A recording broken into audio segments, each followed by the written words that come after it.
Good morning, everyone.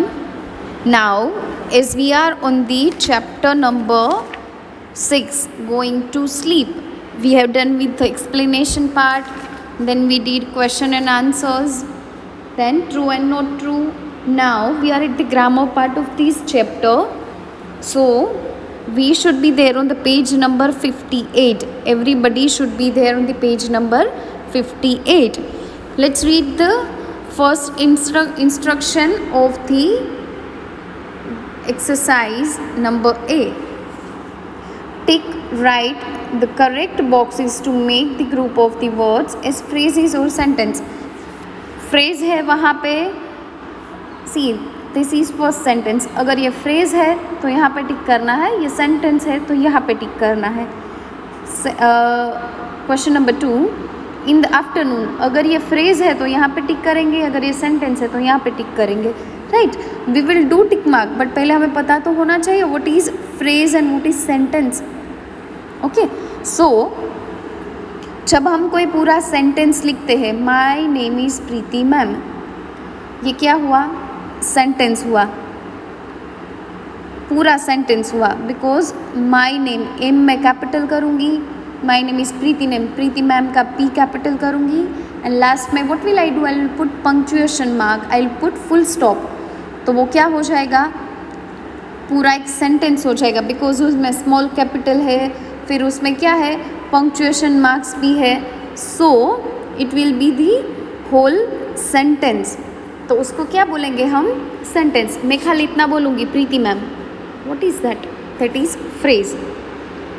Name is Preeti ma'am, पूरा सेंटेंस नहीं है, इनकम्प्लीट सेंटेंस है. अगर कोई इनकम्प्लीट सेंटेंस है, उसमें फुल स्टॉप नहीं है, उसमें स्मॉल कैपिटल वाला कुछ नहीं है रूल, तो उसे हम क्या बोलेंगे? It will be phrase. So this is the difference between phrase and sentence.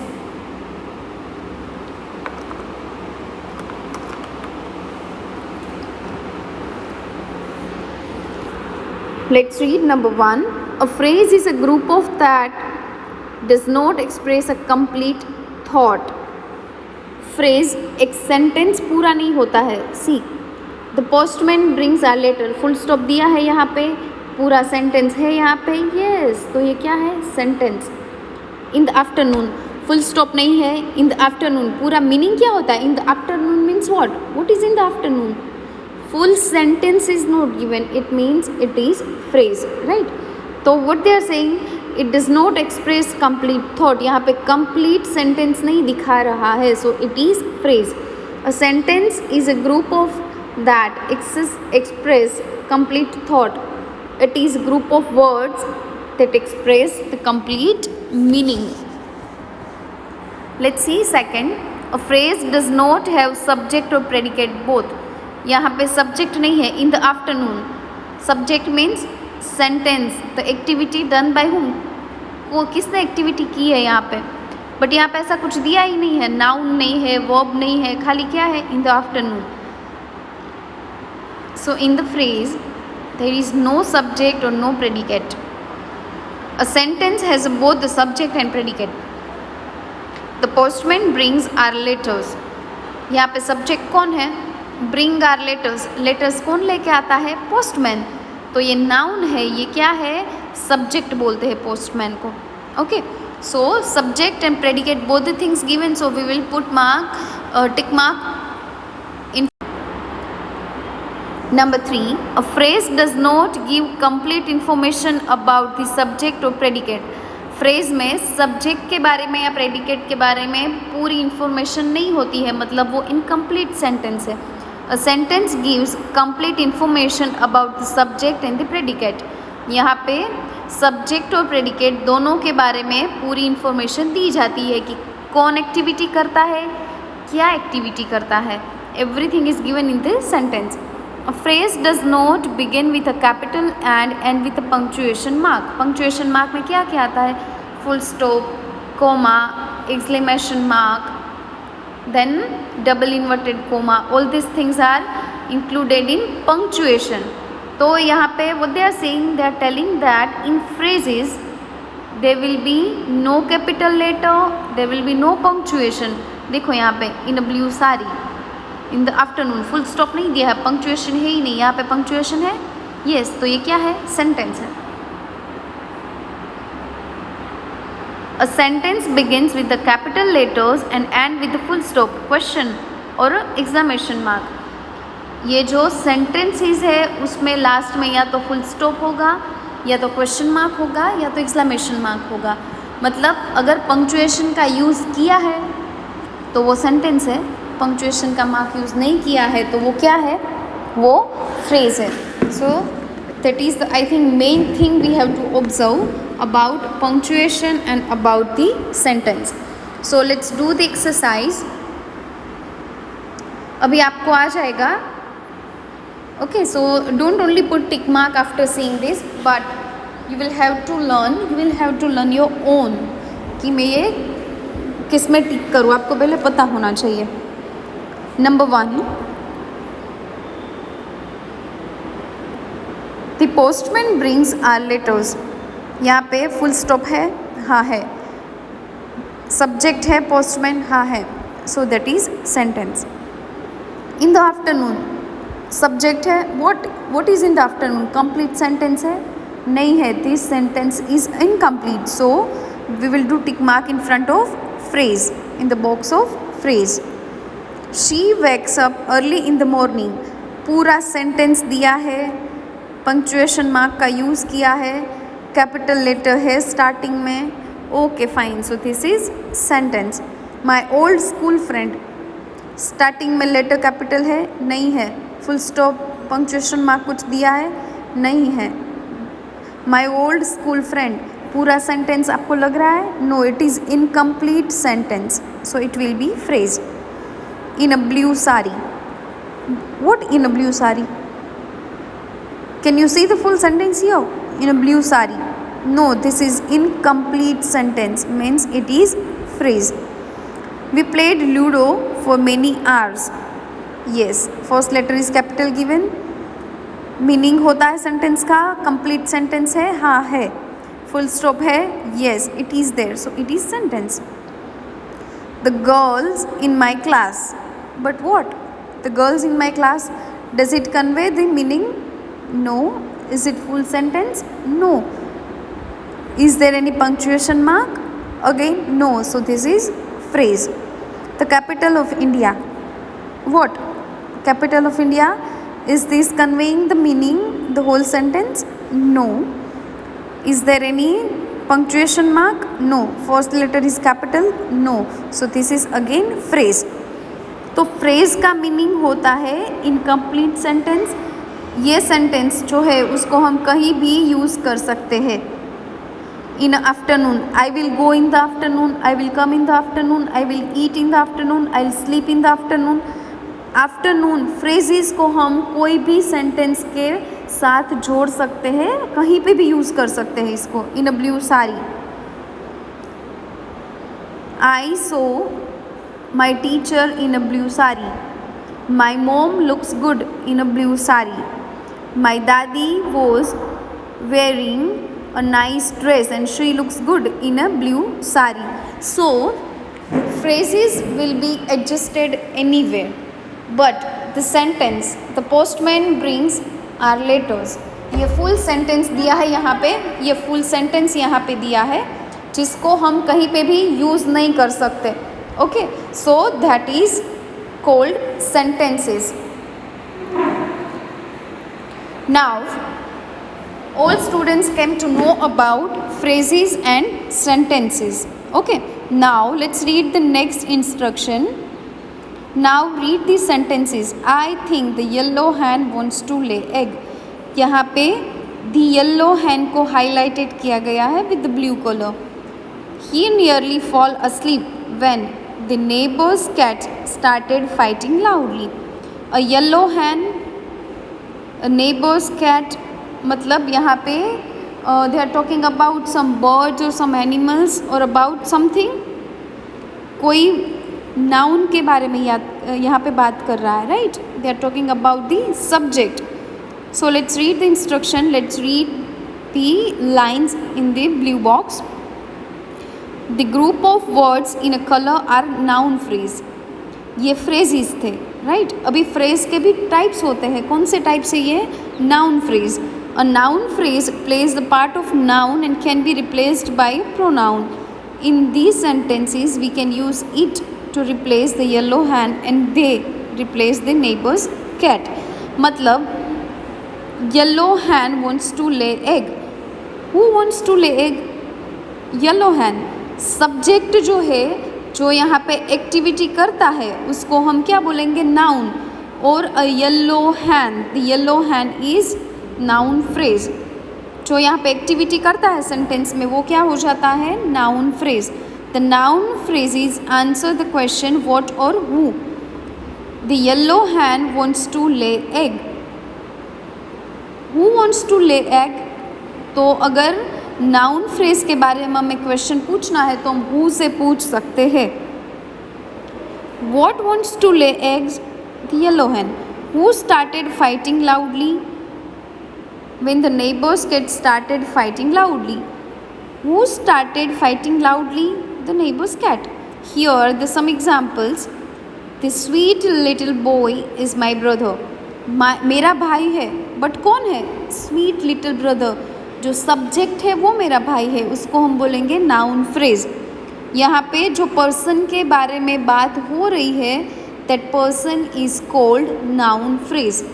Some of Kapil's friends are vegetarians. किसके बारे में बात हो रही है?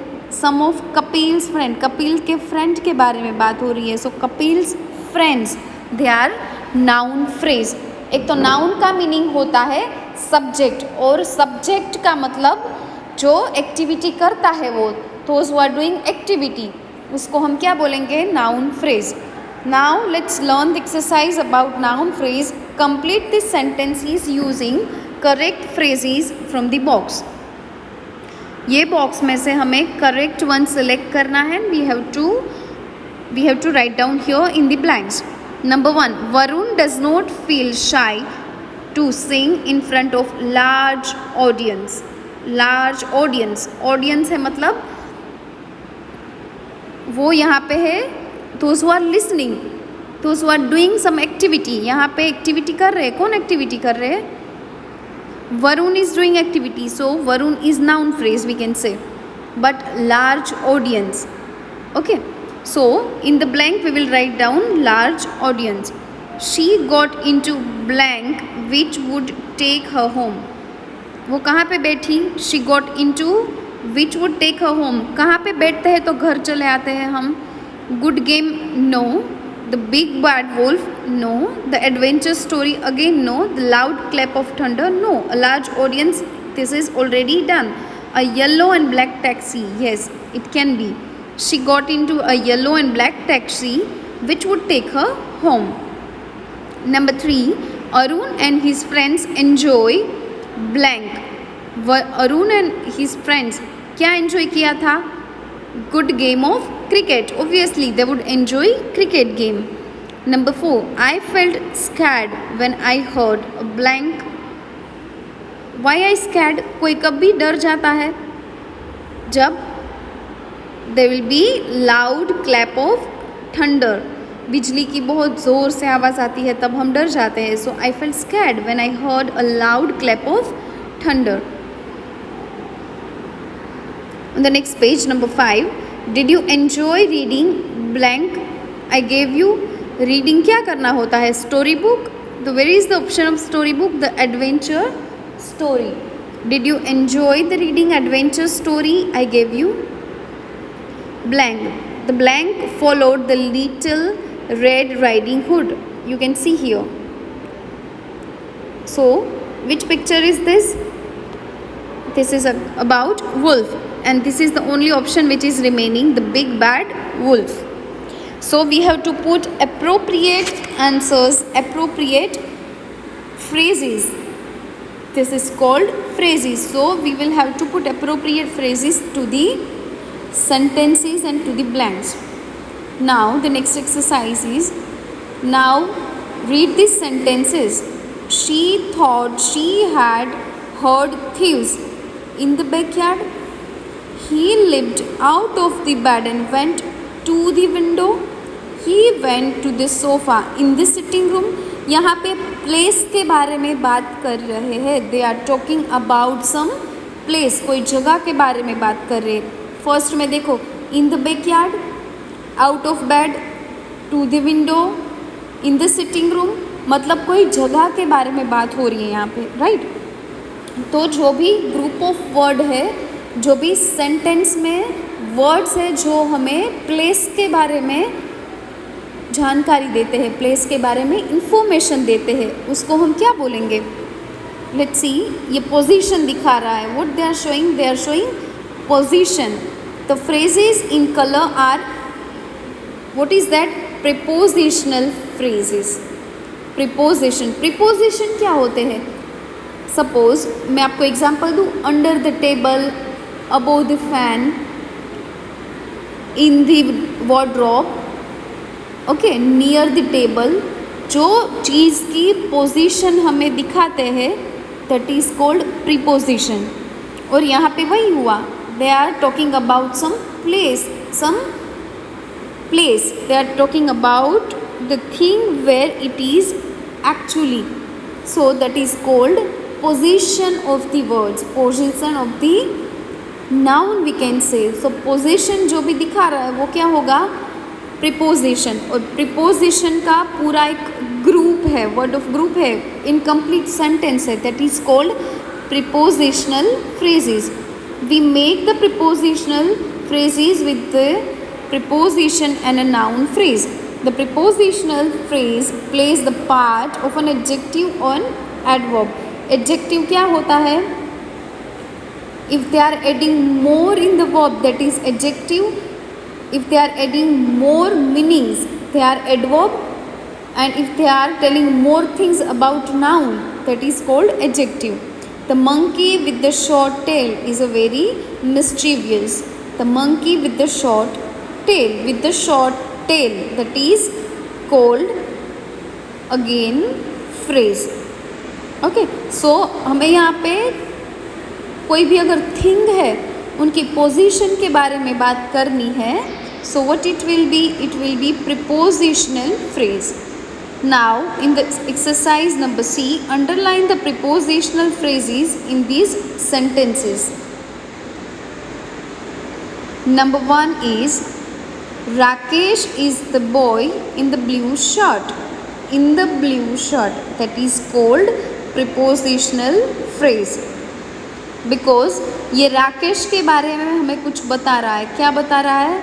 In the blue shirt, that is called phrase।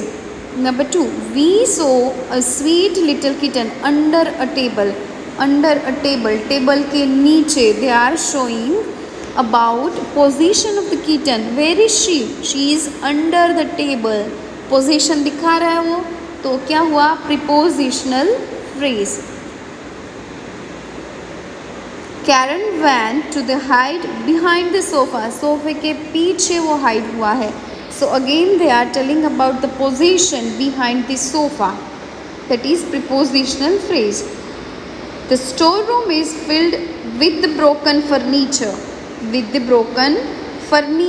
that is again phrase। Dinesh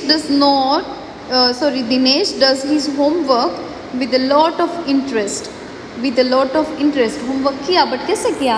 With a lot of interest, so that is called prepositional phrase। Mr. Kumar carried the papers in a brown folder will be again phrase। Okay, so I think every student understood the meaning of the phrase।